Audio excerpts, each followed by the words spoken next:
The amber light of October filtered through the delicate lace curtains of Eleanor's kitchen, casting intricate shadows across the worn wooden floors that had witnessed 40 years of her life. Each morning brought the same ritual: Earl Grey tea in her grandmother's china cup, toast with homemade strawberry preserves, and the gentle symphony of the Vermont hills awakening outside her window. At 62, Eleanor Patterson had crafted a life of elegant solitude, finding profound peace in the predictable rhythm of her days. The kitchen had always been the heart of the house she and Robert had built when they were young and drunk on dreams of forever. Now it was hers alone. Every copper pot, every herb on the windowsill, every photograph carefully chosen to reflect the woman she had become rather than the couple they had once been. The divorce, finalized a decade ago, had been as civilized as their marriage had become cold. No screaming matches, no thrown dishes, just the quiet acknowledgement that they had become polite strangers sharing the same address. But now, something was disturbing her carefully orchestrated peace. That damned sink. What had begun 2 weeks ago as an innocent drip, barely noticeable really, had evolved into a persistent percussion that echoed through her quiet nights like a metronome marking time she didn't want to count. Eleanor had tried everything her limited plumbing knowledge could suggest, tightening the faucet until her knuckles were white, adjusting the handles with Robert's old tools, even placing a towel beneath the persistent drip to muffle the sound. Nothing worked. If anything, the problem seemed to mock her efforts, growing worse each day until small puddles began forming on her cherished hardwood floors. Standing before her kitchen window with her morning tea, Eleanor watched a cardinal land and the bird feeder she'd hung from the old maple tree. The brilliant red as feathers seemed to glow against the golden autumn backdrop, and for a moment she felt a pang of something she couldn't quite name. Longing, perhaps, or envy for creatures that mated for life and seemed to find such simple joy in each other's company. The drip behind her chose that moment to sound particularly loud, as if reminding her of more pressing concerns.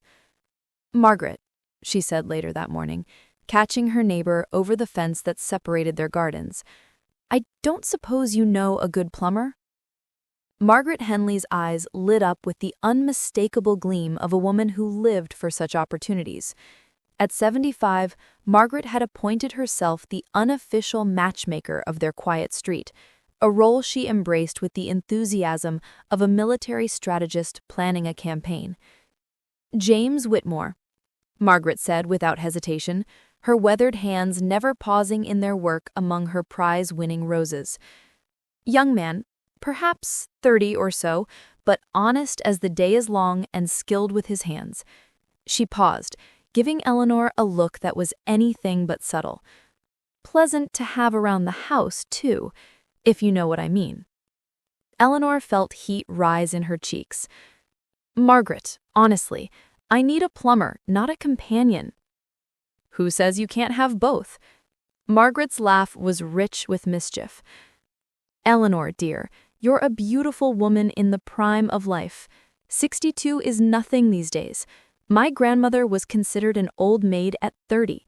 You've got decades of living ahead of you. Why spend them all alone?" "Because," Eleanor said with the patience of someone who'd had this conversation before, "I happen to like my solitude. I've worked hard to create a life that brings me peace." "Peace is all well and good," Margaret replied, snipping a particularly stubborn stem. "But when's the last time you felt truly alive? When's the last time your heart raced for something other than your morning jog?" The question lingered in Eleanor's mind long after she'd returned to her house. When was the last time?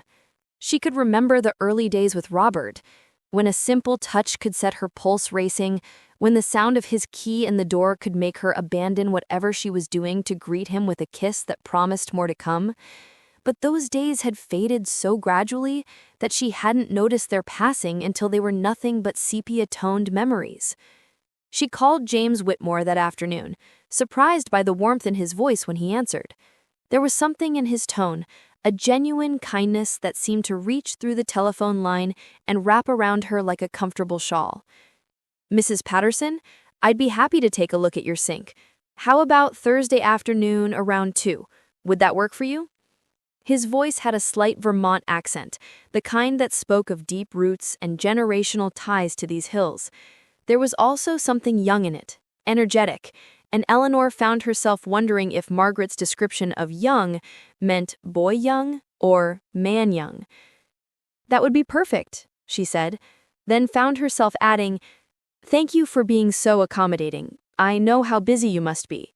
"Never too busy to help a neighbor," James replied, and Eleanor could hear the smile in his voice. "I'll see you Thursday, Mrs. Patterson."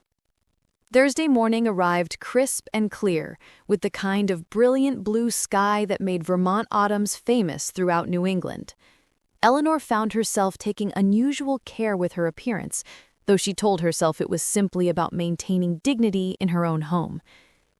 She selected a flowing blouse in soft lavender, a color that had always complemented her silver hair, and a skirt that moved gracefully when she walked. Her reflection in the hallway mirror showed a woman who had aged with grace and intention. Silver hair that caught the light like spun moonbeams, eyes that still held the spark of intelligence and humor that had first attracted Robert all those years ago, and a figure maintained through daily walks in the hills and yoga sessions in her sun-drenched living room. The truth was, Eleanor felt more comfortable in her skin at 62 than she had at 30. The insecurities of youth had given way to a quiet confidence, a knowledge of who she was and what she wanted from life.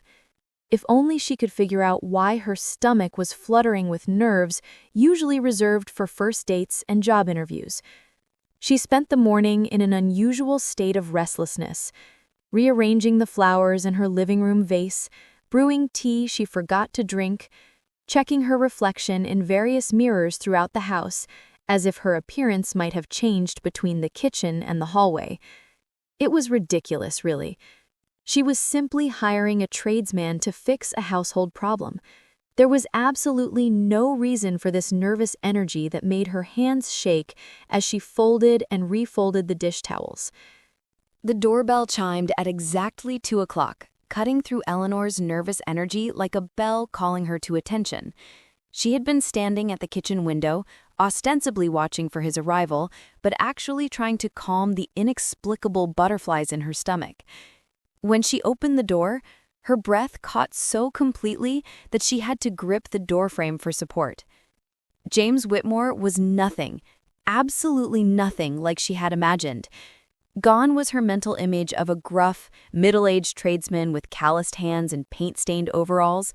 Instead, standing on her porch with toolbox in hand and a smile that could have powered the entire state of Vermont, was quite simply the most attractive man she had seen in years. He was tall, perhaps 6'2", with broad shoulders that filled the doorway, and an easy confidence that seemed to emanate from his very pores.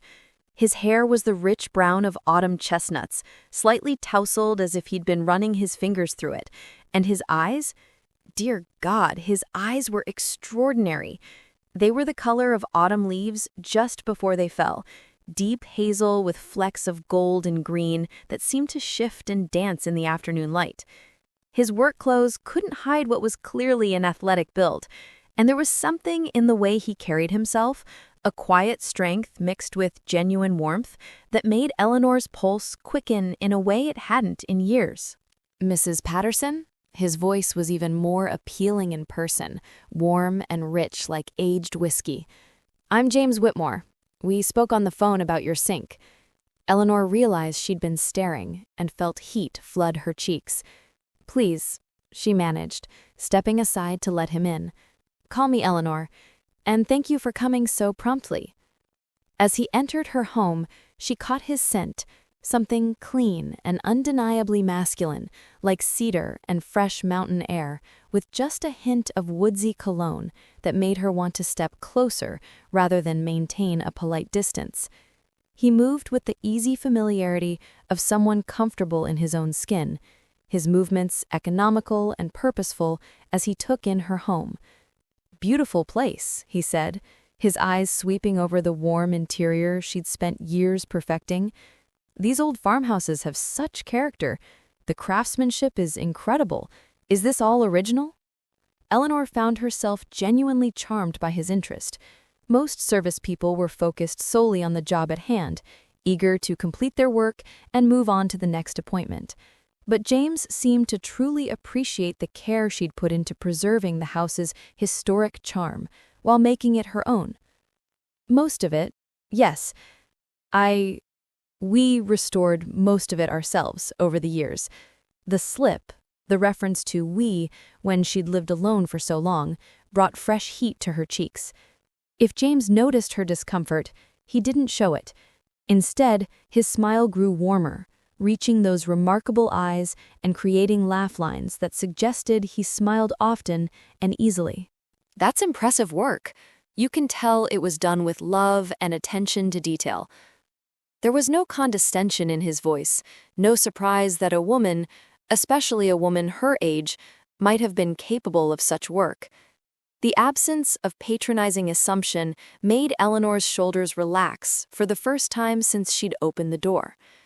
She led him toward the kitchen, acutely conscious of his presence behind her.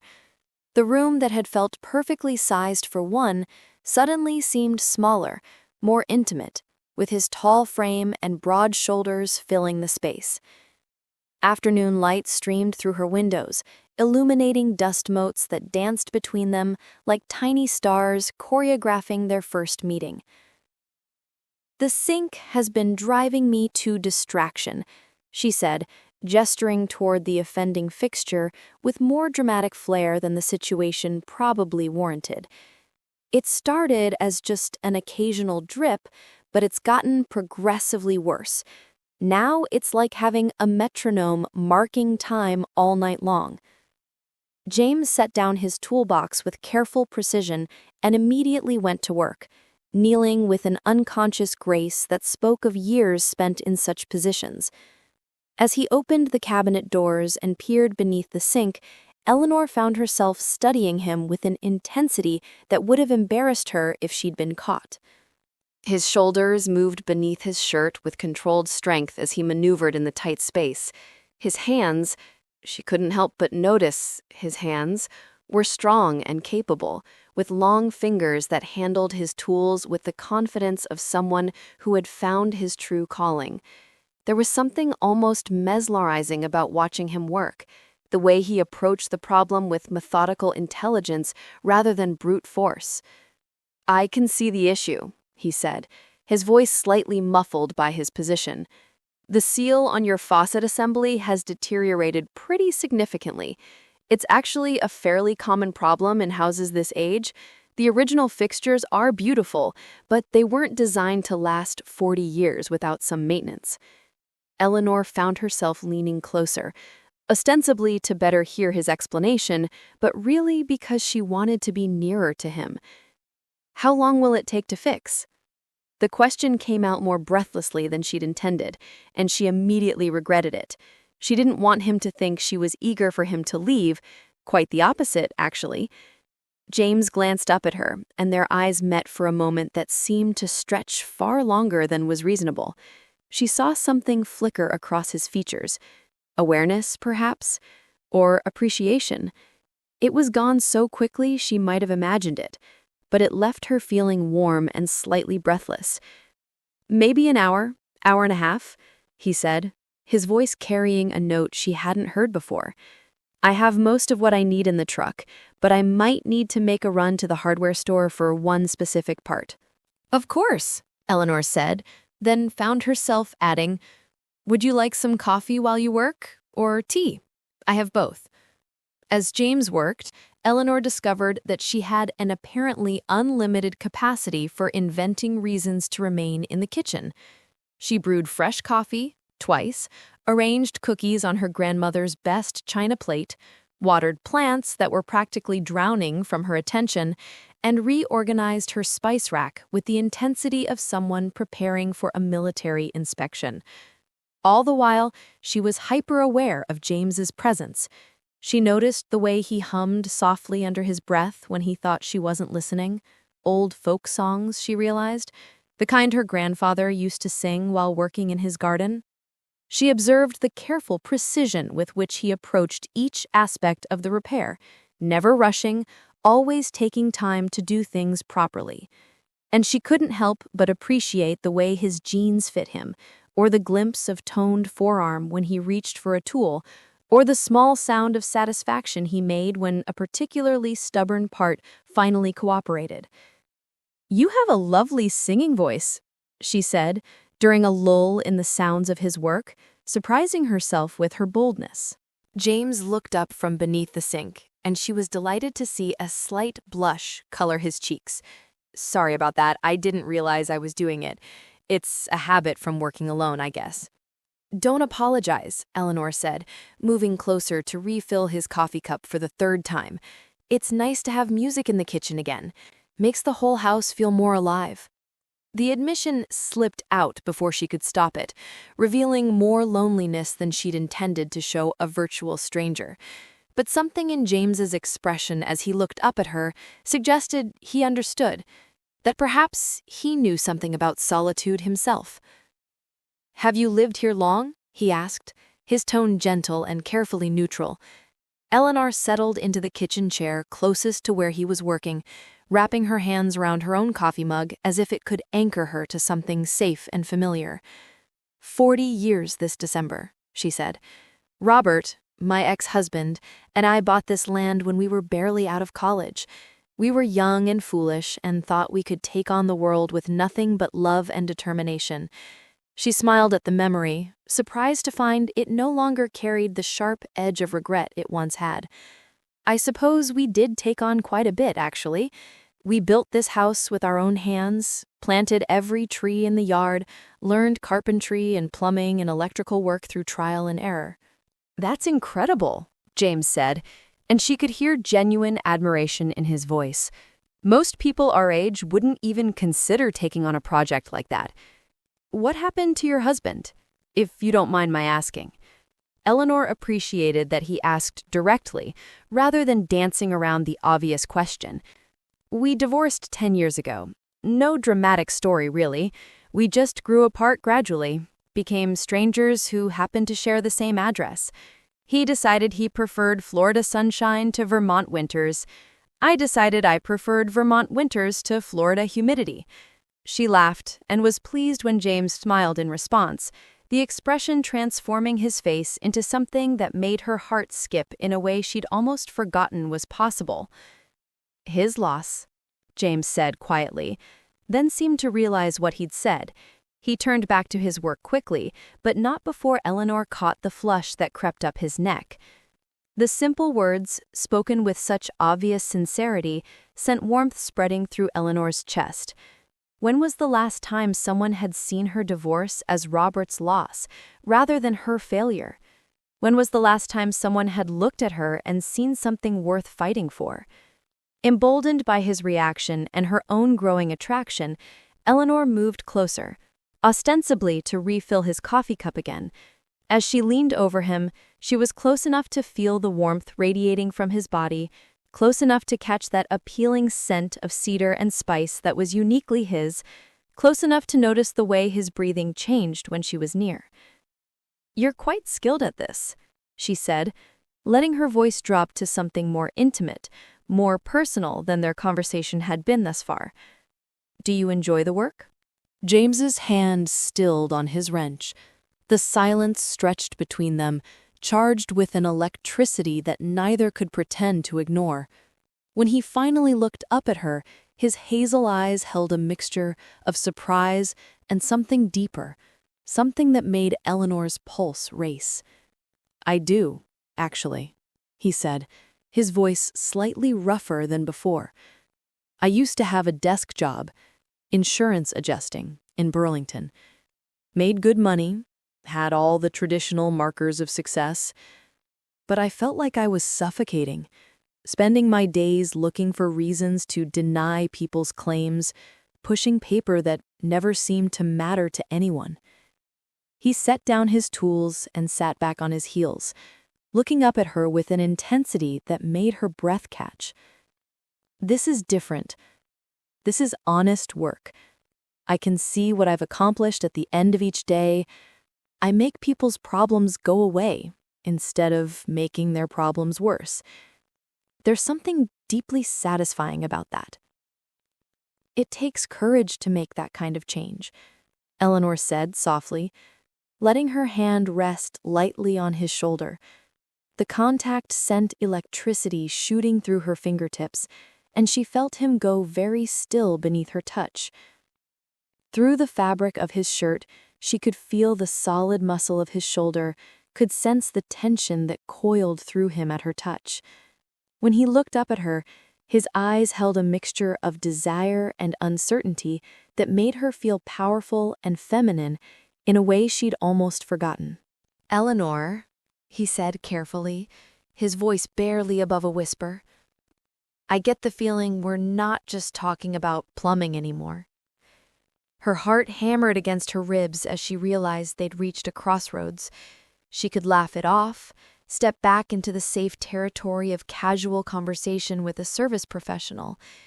She could pretend she didn't feel the electricity crackling between them, didn't notice the way his breathing had quickened, didn't see the desire flickering in those remarkable eyes.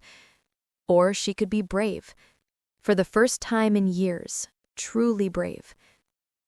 "No," she said quietly, her thumb tracing a small circle on his shoulder. "I don't think we are." The admission hung between them like a bridge neither had expected to find themselves approaching. James was quiet for a long moment, his gaze never leaving her face, and Eleanor could see him wrestling with the implications of what was happening. "I should probably mention that this isn't something that happens to me, ever." "What isn't?" Eleanor asked, though she thought she knew. "Finding myself incredibly attracted to a client." The words came out in a rush, as if he'd been holding them back and finally couldn't contain them any longer.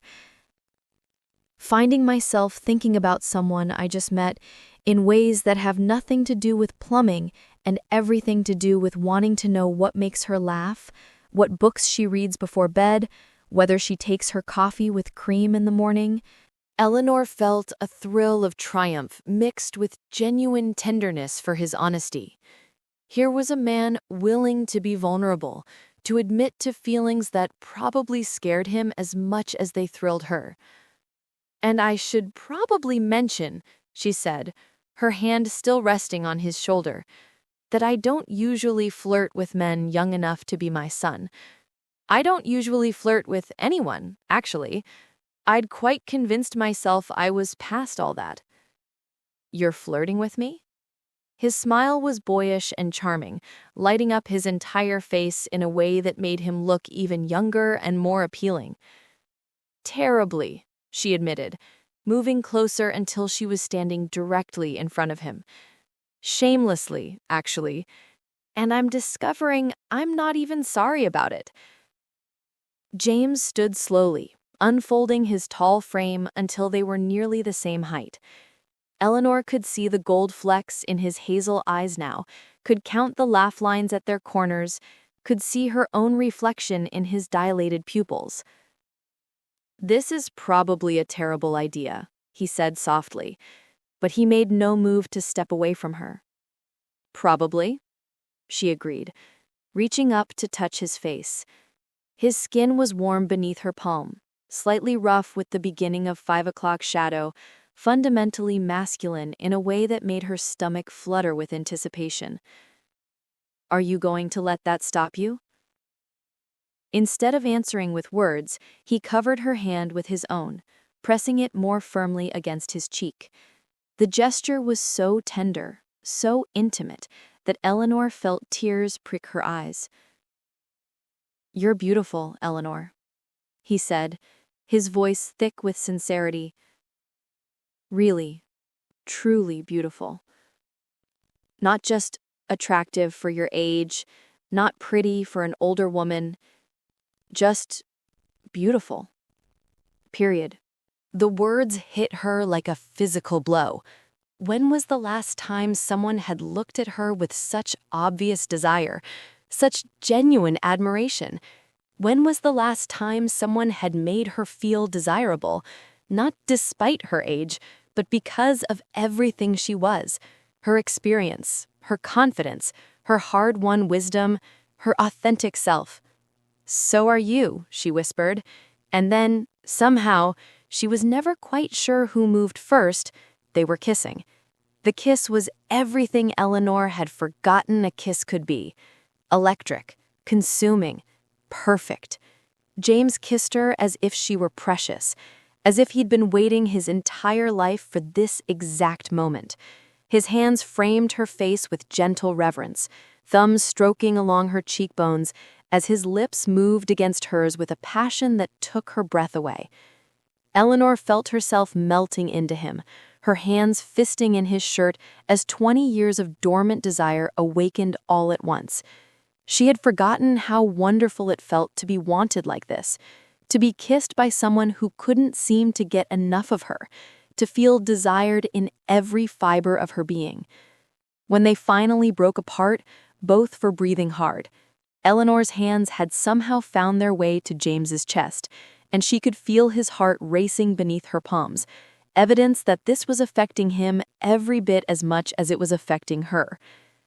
"We should stop," he said, but his voice lacked conviction, and he made no move to step away from her. "Should we?" Eleanor asked, letting her fingers trace the line of his collar. "Says who?" "I don't want you to think I'm taking advantage." "James," she interrupted, looking directly into his eyes with all the authority of her 62 years of experience. "I've been married, divorced, and lived independently for a decade. I think I'm perfectly capable of making my own decisions about what I want. And right now, what I want is you." Something shifted in his expression, the last of his gentlemanly resistance crumbling away like a dam finally giving way to inevitable floodwaters. "Are you sure?"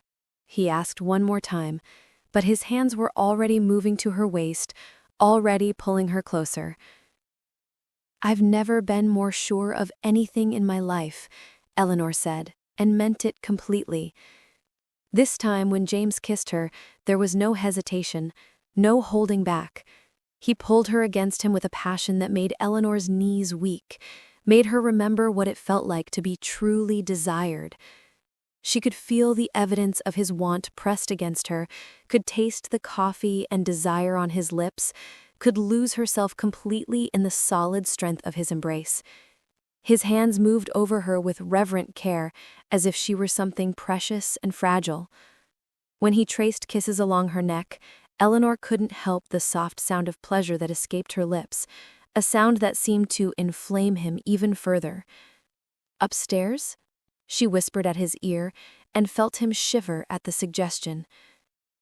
"Eleanor," he said, pulling back to search her face one more time, "are you absolutely certain about this? Because once we go upstairs, once we cross that line, there's no going back. This won't just be about a fixed sink and friendly conversation anymore." "James," Eleanor said, taking his face in both her hands, "if you ask me if I'm sure one more time, I might have to hurt you. And I'd rather use my energy for more pleasant activities." He grinned suddenly, looking younger and more carefree. "Well, we can't have that. I happen to be quite fond of all my parts in working order." Eleanor laughed, a sound of pure joy and anticipation, and took his hand. The simple act of intertwining her fingers with his felt monumental, like stepping off a cliff she'd been standing on for years. "Come on then," she said, leading him toward the stairs. "Let me show you the rest of the house." Eleanor's bedroom was bathed in the golden light of late afternoon, autumn sun streaming through windows she'd left open to catch the crisp October breeze. James paused in the doorway, taking in the space that was so completely hers.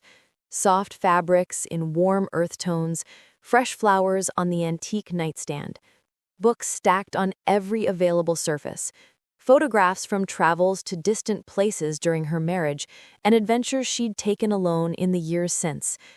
"It's beautiful," he said softly, then looked at her with an expression that made her heart skip. "Like you." Eleanor felt a flutter of nervousness, the first real doubt she'd experienced since opening the door to him. It had been so long since she'd been intimate with anyone, so long since she'd allowed herself to be vulnerable in this most fundamental way. What if her body disappointed him? What if she'd forgotten how to please a man? What if the reality of her 62-year-old form couldn't live up to whatever fantasy he'd constructed? As if sensing her sudden uncertainty, James stepped closer, his hands gentle as they framed her face. "Hey," he said softly, "where did you go?" It's been a while for me," she admitted. "A long while. I'm not sure I remember how to do this." James smiled, an expression so tender it nearly undid her completely. "Do you remember how to feel? How to want something? How to let yourself be cared for?" Eleanor nodded, not trusting her voice. "Then you remember everything important," he said, pressing a gentle kiss to her forehead. "The rest, we'll figure out together. And, Eleanor, I should probably mention that it's been a while for me too. Not because I'm inexperienced, but because I've never met anyone who made me feel like this." "Like what?" "Like I'd rather be here with you than anywhere else in the world. Like every moment before this was just preparation for finding you." The words were so sincere, so free of the calculated charm she'd encountered from men her own age trying to navigate the dating scene, that Eleanor felt her remaining doubts dissolve like sugar and warm tea. When he kissed her again, she let herself sink into the sensation completely, let herself believe that she was desirable and worthy of passion and capable of bringing joy to this beautiful man who had appeared at her door like an answer to prayers she hadn't even known she was praying.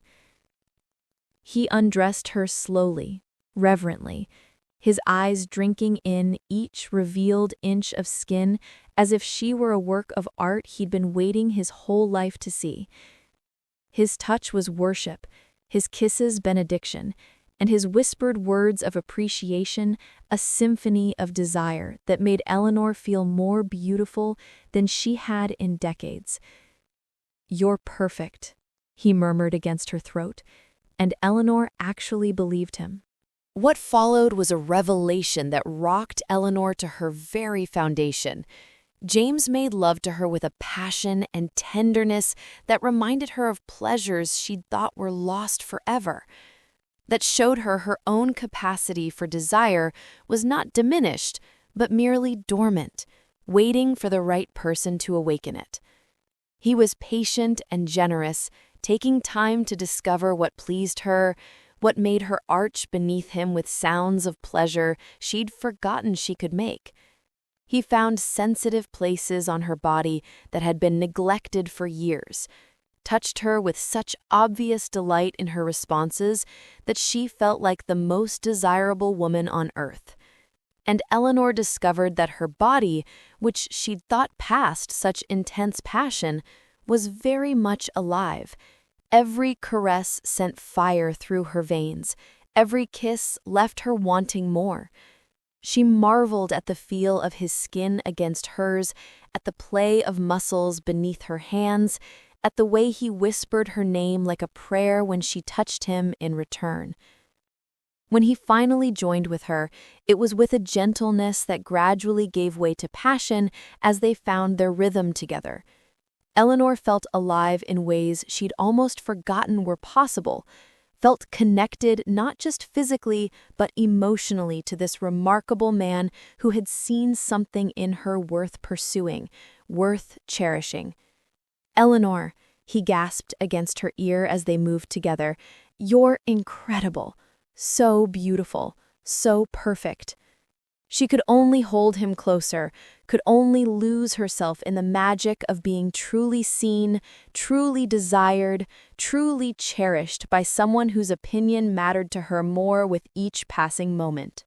Afterward, they lay entwined in the golden afternoon light, both trying to catch their breath while processing the magnitude of what had just occurred between them. Eleanor's head rested on James's chest, and she could hear the steady beat of his heart gradually slowing to its normal rhythm. His fingers traced lazy, hypnotic patterns on her bare shoulder, and she felt more content, more complete than she had in years. "That was," James began, then stopped, seeming to search for adequate words. "Unexpected?" Eleanor supplied with a smile, pressing a small kiss to his chest. "Perfect," he said simply. "That was absolutely perfect." Eleanor lifted her head to look at him, taking in his tousled hair, his flushed cheeks, the satisfied glow in his remarkable eyes. "Yes," she agreed softly. "It really was." Spring had arrived in Vermont with its usual dramatic flair. Apple trees bursting into bloom, gardens awakening from winter's sleep, the air sweet with the promise of renewal. Eleanor worked among her flowers, humming the folk song James had been singing that first day in her kitchen, a tune that had become the soundtrack to their unlikely love story. The sink hadn't given her any trouble since James had fixed it, but he'd found plenty of other reasons to visit. A squeaky door here, a loose floorboard there, excuses that had quickly become unnecessary as their relationship deepened and flourished into something neither had expected, but both had embraced with the enthusiasm of people who understood the preciousness of unexpected second chances. She heard the familiar sound of his truck in the driveway and felt the same flutter of excitement she'd experienced that very first day. Some things, she thought, with a smile that felt like sunshine itself, never got old. "There's my beautiful gardener," James called out as he walked around the corner of the house, carrying a bouquet of wildflowers he'd obviously picked along the way, a gesture that had become his signature, as natural and welcome as his morning kiss.